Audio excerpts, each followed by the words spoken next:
आजी तू का दिली का ते औषध किती रडू होतं का आजी आजी असं ते जाऊ नकोस का मला त्रास होतो का बरं म्हणून येत होतं का आजी आजी तू पण एक मुलगी म्हणून जन्माला आलीस का गं मग माझं बाबा पूर्ण करणार तर तू कोण करणार गं सांग ना आजी सांग ना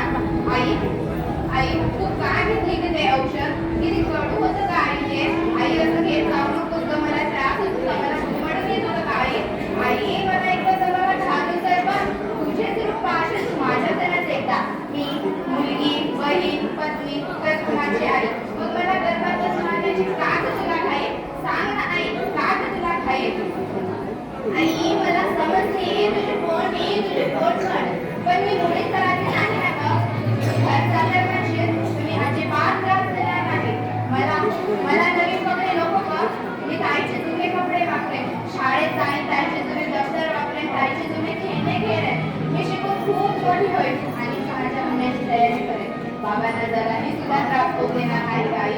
आई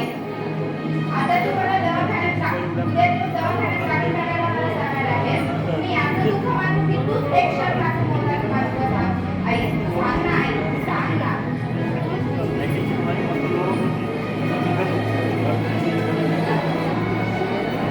नुसतं तरी पुढे तर थांबून काय होणार मुलींच्या आदर्शासाठी जबाबदारी घेणार तरी कोण अशा वेळी मला गदर व्हावं वाटतं या झोपलेल्या मनातला हा लढा माझ्या अस्तित्वाशी विचारायचा आहे माझ्या मनातल्या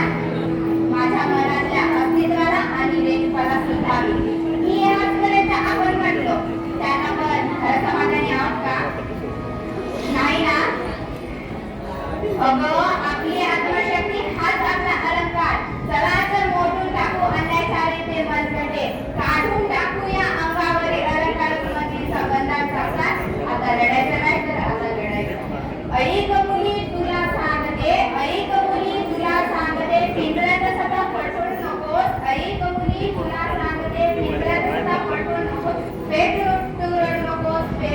रडू नकोस या जमान्यातल्या दुर्योधनाच्या औलादीची कमी नाही या जमान्यातल्या दुर्योधनाच्या औलादीची कमी नाही वाचवायला येईल कृष्ण बोली या चिंता हवी नाही वाचवायला येईल कृष्ण बोली या चिंता हवी नाही बांगड्या